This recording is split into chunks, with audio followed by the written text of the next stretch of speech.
Hello and welcome back to another channeling video. So this time I'm gonna get right into it after I tell you about this last opportunity to get the Holistic Remedies report. It is a medical astrology report which lists all the holistic remedies that might be good for you specifically. So it's about 50 pages long and it lists all your tendencies, your karmic tendencies, your health tendencies with the appropriate holistic remedies.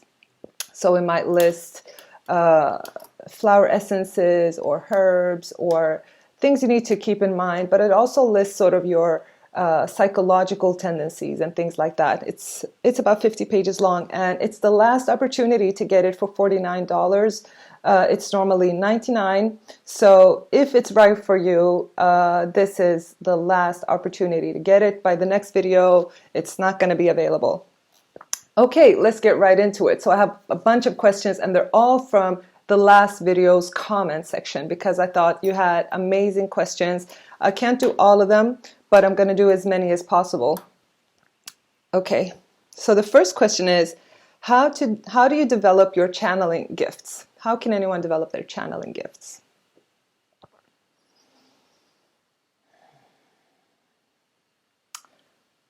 So you have to listen.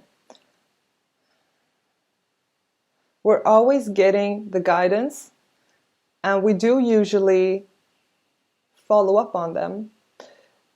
Many of you believe that this guidance might be your own thoughts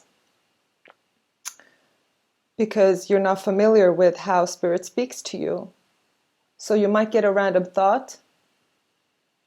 You might be in a moment of just relaxation, get an idea or remember something, and that would be a channeled message. So how do you develop it consciously? Practicing meditation or practicing being silent and just doing nothing, thinking nothing, just being open to whatever pops up in your mind, that's a very good way to practice being receptive to the guidance that comes. You do receive the guidance. It's just a matter of recognizing it for what it is. Is there a purpose to practicing it consciously? Yes, if you do it consciously, then you have more control over it. And you can do it when you need to do it, rather than when the guidance wants to come through for you.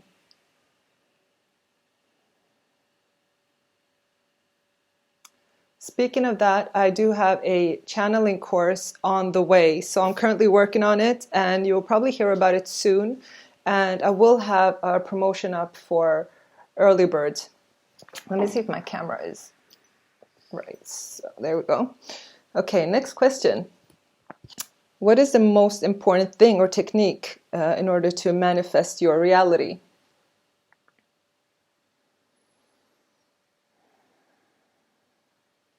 Visualizing,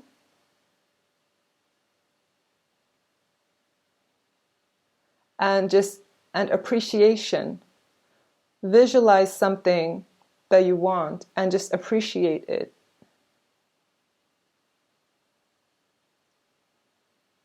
Get into the feeling of appreciating it and how much you would enjoy that. Do not pollute the visualization with thoughts of it's not here yet, I can't achieve it, or any of those limiting thoughts. Don't pollute your visualization with that.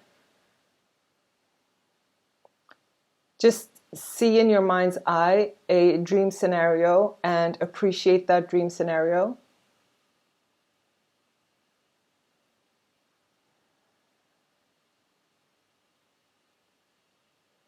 There are some limitations to it. So just trust that it will manifest in the way that is best. What are the limitations to it? It might clash with some other things that you want that you may not be aware of. So something may not seem like it clashes with what you want. So if there are conflicting wishes, that might get in the way. Or if you have a stubborn belief that something is not possible, that will get in the way. Don't be too stubborn about what you believe is possible for you. But visualization comes up as the main technique. Also, to notice the things that you appreciate in your life. Get into the habit of noticing or paying attention to the good things and appreciate those. Those are manifestations. So those are things that you've manifested. So instead of being dissatisfied, get into the habit of noticing the good things, even if they're small.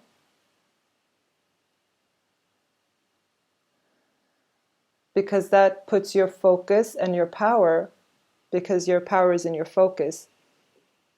Your manifestation is in your focus.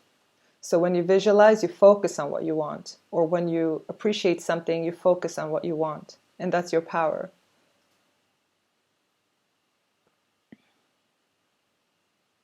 Yeah. Moving on. What's the most common mistake when manifesting reality? And a shout out to Liquid Cadmus for supplying great questions as usual. I don't have all your questions this time, but I do still keep them. But thank you for these wonderful questions. So what's the most common mistake when manifesting reality? Dissatisfaction. Dissatisfaction with how things already are. So the state of mind needs to be contentment or appreciation. When you're in a state of mind or you're feeling content already, that helps tremendously. When you feel dissatisfied, that gets in your way. So that's the most common mistake. Another common mistake is believing that you don't have any power, so not focusing on what you want and being very haphazard with your attention or very easily distracted.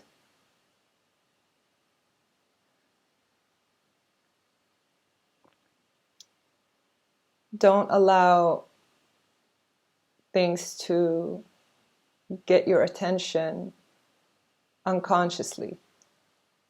Be very mindful of what you put your attention to. Make a choice, make a decision of what you want to put your attention to and focus on those things. The more you focus on the good things, the more they will come. I know that sounds like a cliche, but that's really what I'm getting. And sometimes it takes a little while. So if you're still seeing things that you're dissatisfied with, keep going. It could take a little while.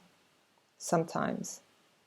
It depends on how much you've gotten to the habit of being dissatisfied. Then it might take a little longer. And how much you give time to just clear your mind on a daily basis. How much you allow yourself to be receptive in the receptive mode. Whether it's through meditation or just being mindful in your daily life and open in your daily life. That will bring in your manifestation. Good. I hope that helps. Is it possible to move your consciousness to a different reality and to stay there? Yes, it's quite possible. Some people do it and they will describe it as a major shift in their mindset. You may not experience it as having moved to a different reality. You may experience it as a strong shift in your mindset. Could be because of circumstances or things that you're going through that may require you to shift your mindset. But once that shift has occurred, you have moved to a different reality and things will change.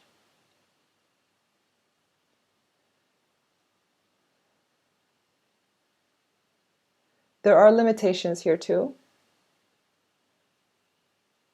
Unless it's in your best interest, you may not shift to a reality that is different from what you experience as this world, this reality.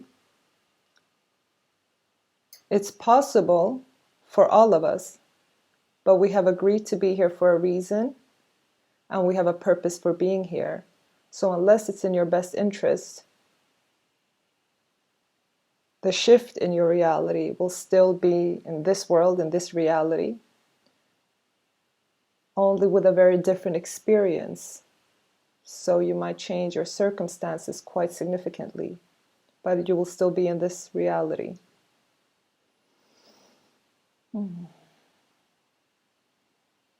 And other times, people would shift their consciousness to other realities very easily, but that's not the purpose for us right now. At other times, this was common. People were more aware of their power.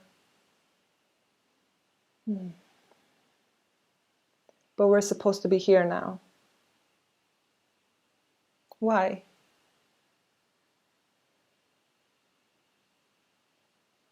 There was a plan or an agreement to be here, to work out specific things in this reality, the way we experience this world.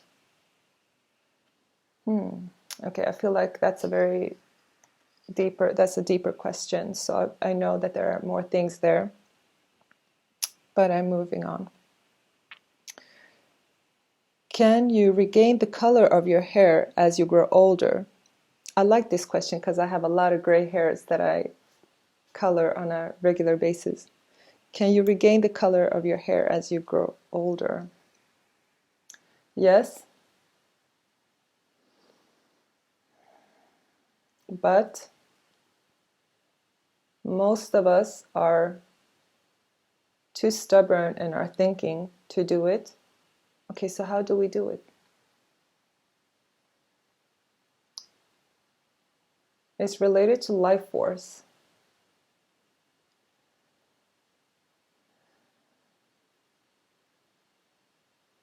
Okay, tell me more about life force and the color of your hair.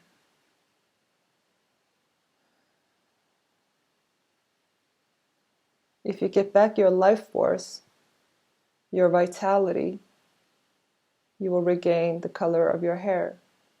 How do we do that consciously?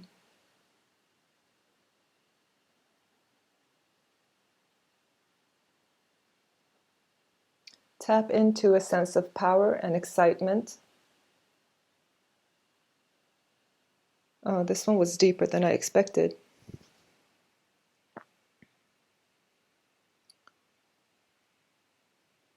It's related to health overall.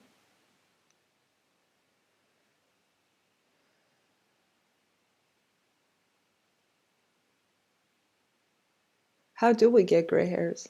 Why do we get gray hairs? It's a sense of being tired and losing life force. So entertaining anything that drops our vitality or life force or our excitement about life, that will give us gray hairs. Having to be responsible in ways that we don't resonate with. Going against our inner knowing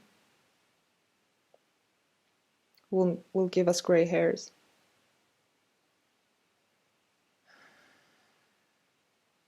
What are the benefits of gray hairs?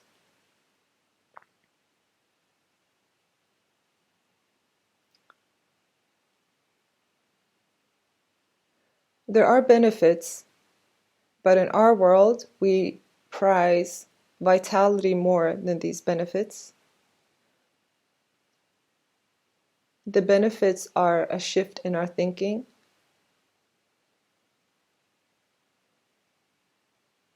it does signify or come with wisdom,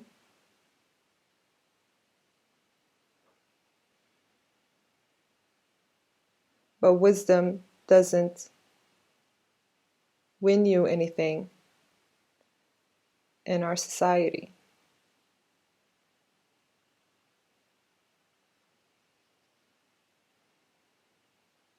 It gives spiritual powers. What kind of spiritual powers? Greater intuition and a greater ability to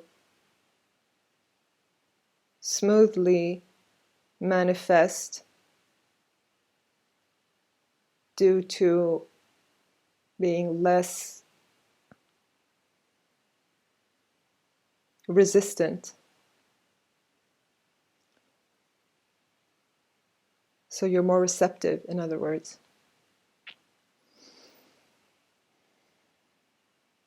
You may or may not use these benefits. If you don't use these benefits, they do not give you much. So you don't necessarily gain, you don't necessarily get the benefits of it just by having the gray hairs. You would have to use these benefits consciously.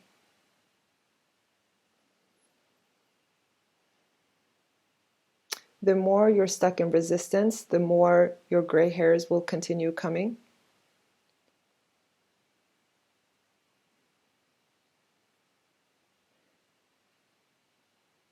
It's a matter of vitality versus wisdom.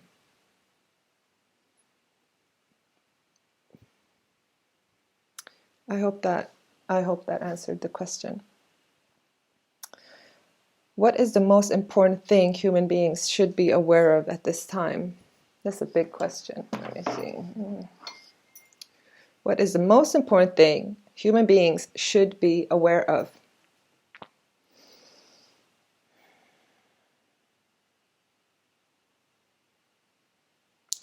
That you can control and affect your reality.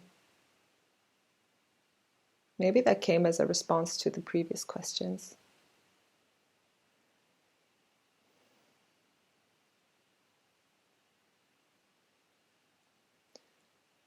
You are entertaining too much of your negativity.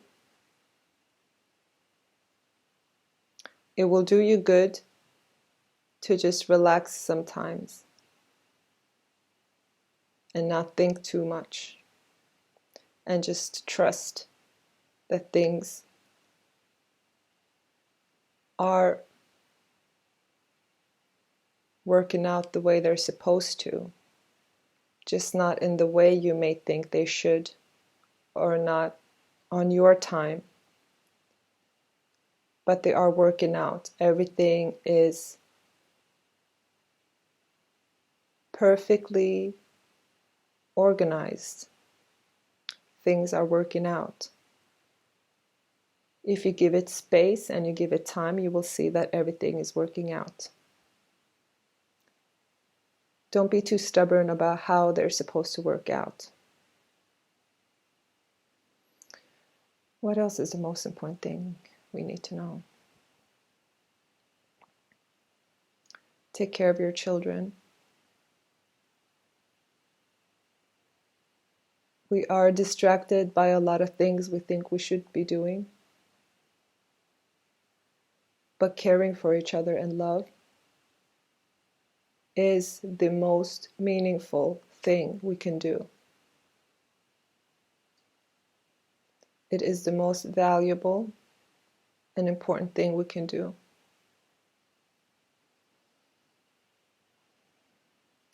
All of your tasks are not equal in terms of priority. Caring for each other is number one. That will give you the most life satisfaction and contentment.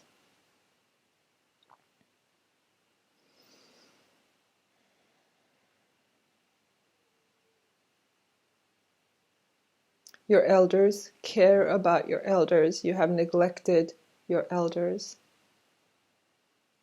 You have neglected your elders. Care for them like you care for your children.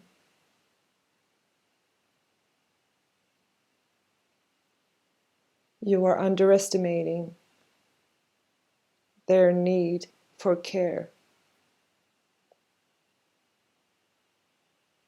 You have misunderstood their needs. They need you more than you think.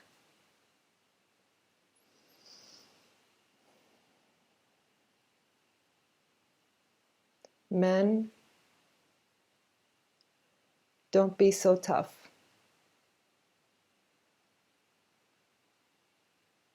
You will have more satisfaction in life and feel more accomplished in life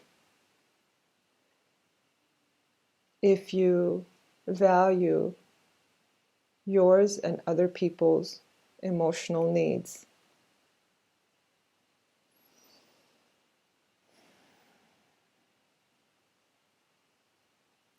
Being tough hurts you.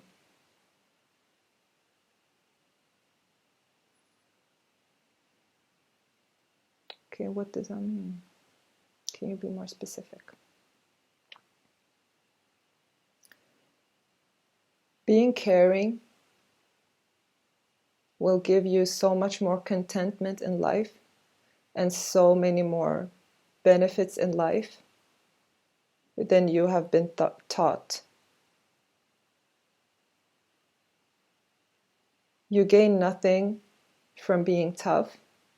What you think you're gaining is very hollow.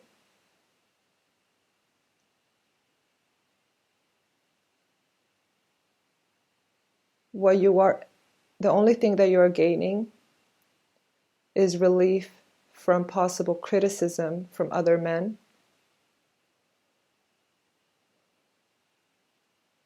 But it will give you nothing. Men, you are also very hard on each other.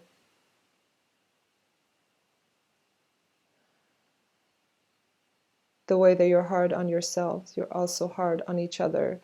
And you're encouraging each other to live up to standards that don't align with your humanity.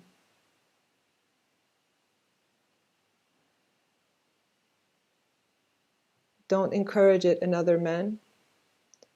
And men, you are best at seeing the suffering in other men. Women can't see it as well as you do.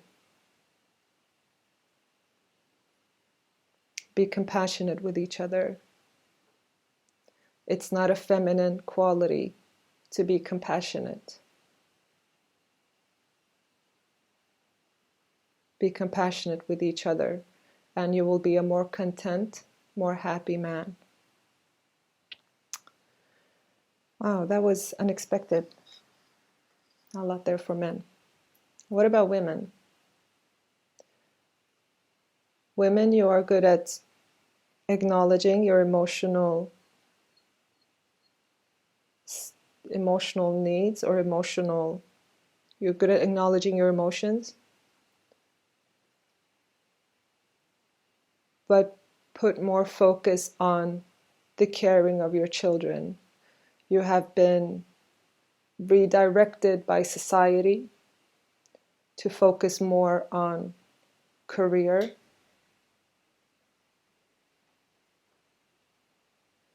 And in the process, you have stopped listening to your instinctual tendency to care for the children. You know in your heart what the children need from you. They need you. Wow, this flies in the face of, this goes against all the Western, the Western philosophies of equality.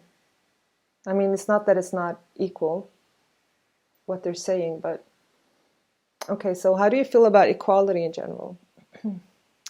What you are calling equality is not actual equality. You are not achieving equality by the way that you are talking about equality. You are harming your society and each other in the belief that you're achieving equality. You need to start from a place of love, and you need to honor each other's roles in it, or tasks in it, or responsibilities in it. When you as a society work together rather than separately, you will have perfect equality. You will not all be the same. Each individual is different. Everyone has a different role in the group. But everybody's needs will be taken care of, and everybody will be content. You have to start from a place of love. And you yourselves as a collective, as a group, do your part within the group, and your needs will be taken care of. What you're calling equality is not equality. You have a toxic set of values that are harming people, and from this place of toxicity, you have formed an idea of what equality is. And you have lost the focus on love and care in the process. You thought your differences is what made you suffer. It's not your differences that made you suffer. It's that lack of love in your perspective, and that lack of love is still there. Wow, that was incredible. Moving on. How are we doing with time? Okay. Root cause of narcissism. What is the root cause of narcissism? It's a hollowness. It's an emptiness in the soul. Okay, what caused this? Oftentimes, it's there from the beginning. Oftentimes, it is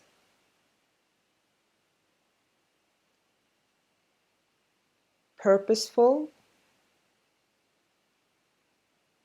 It is planned from before birth. But in your terms, it is caused, in your terms,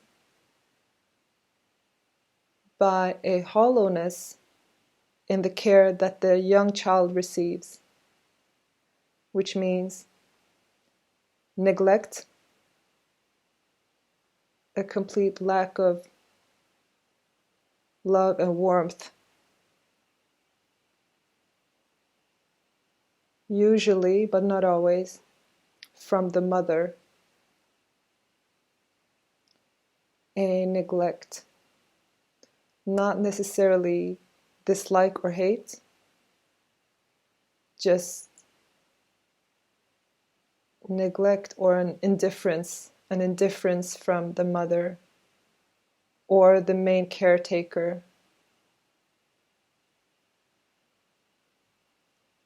A general lack of love and warmth and unconditional acceptance. That is what, in your terms, from your perspective, causes narcissism. And so the child learns to see the world in a very shallow way, not connecting with the emotional aspect of anything, feeling this emptiness and this void, but not understanding it.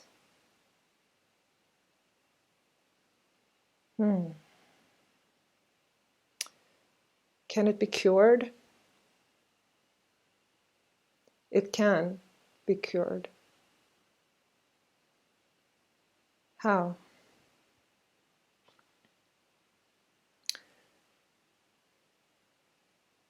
It can be cured by love, but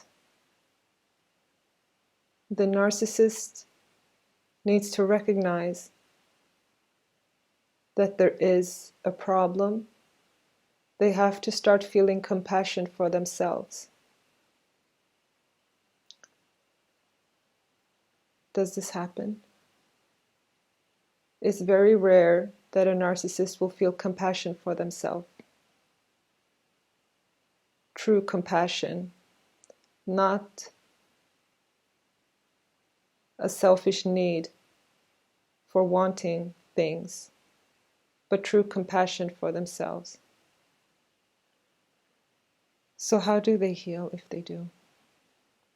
When they start feeling, or if they start feeling compassion for themselves, which I'm getting is very rare, then they can start feeling compassion for other people too.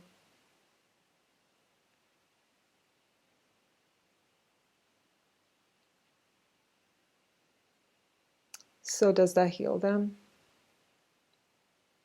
That will put them on the path to start moving in the right direction.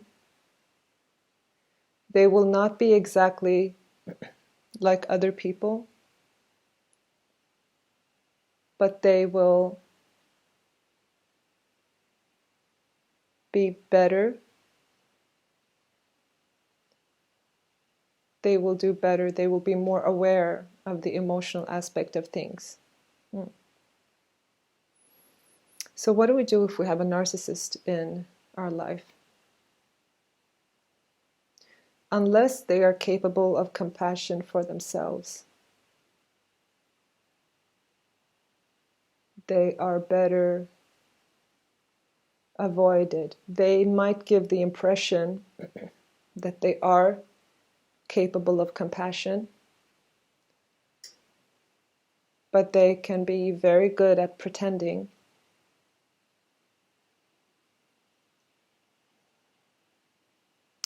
You never need to take any chances with them.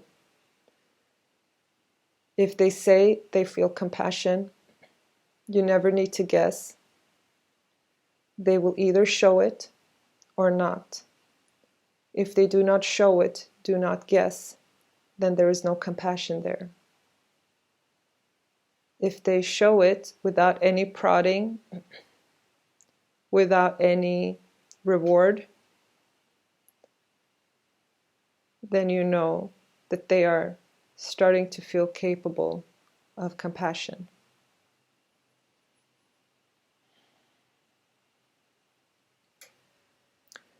Consider them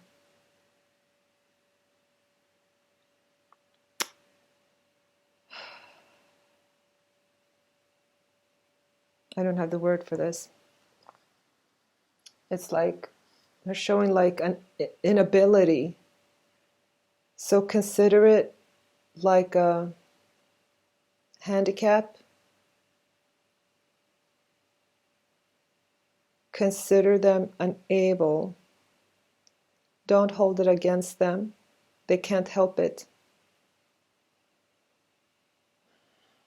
Do not indulge them, but manage your expectations. Do not expect them to be capable of something they're not.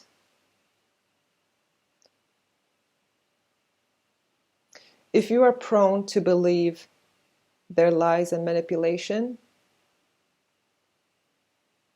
then it will be better for you to stay away.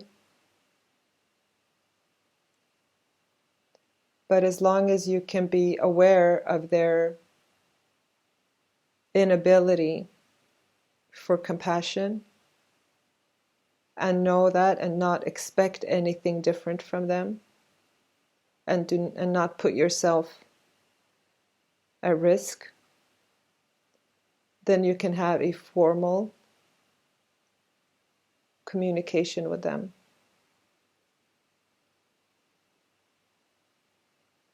Some people are capable of this and some people are not capable of this. You have to really look into yourself and your expectations around them.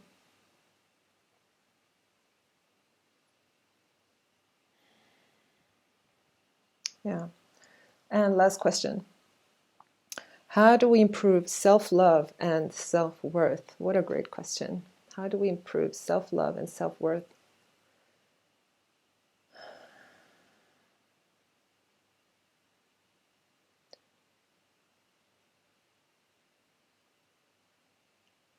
Take time every now and then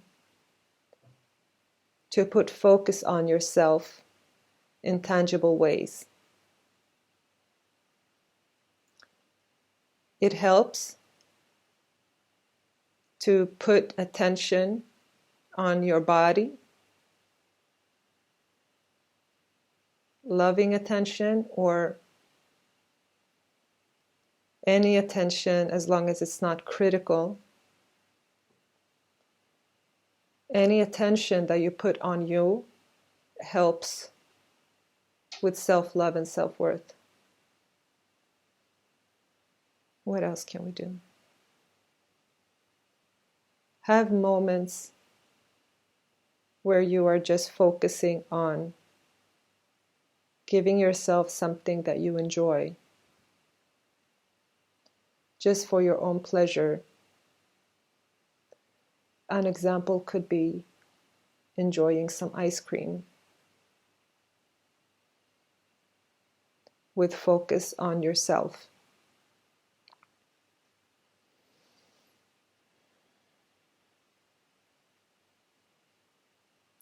Do not indulge negative thoughts about yourself.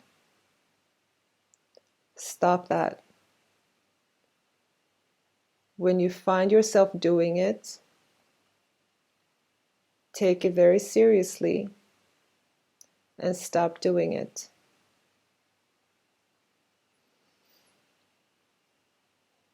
Do not be careless about how you think about yourself or talk about yourself. Be very loving in how you address yourself. Touching your body helps, such as, for example, when you moisturize your body.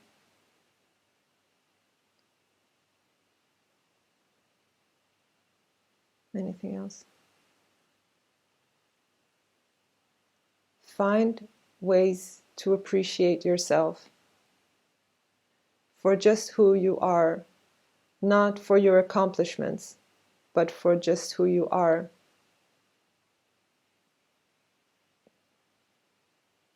And you will see that it will bring in a lot of blessings into your life when you appreciate yourself and view yourself lovingly. Anything else? There are many ways to focus on yourself. But the key is your thoughts around yourself and your words about yourself.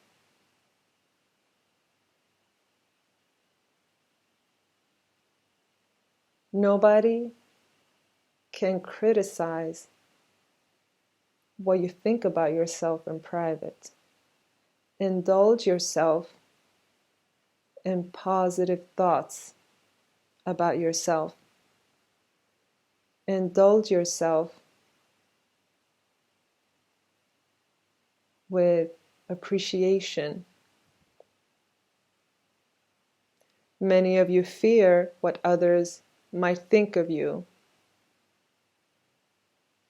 if you give yourself love. But you can do it privately and nobody has to know that really you love yourself.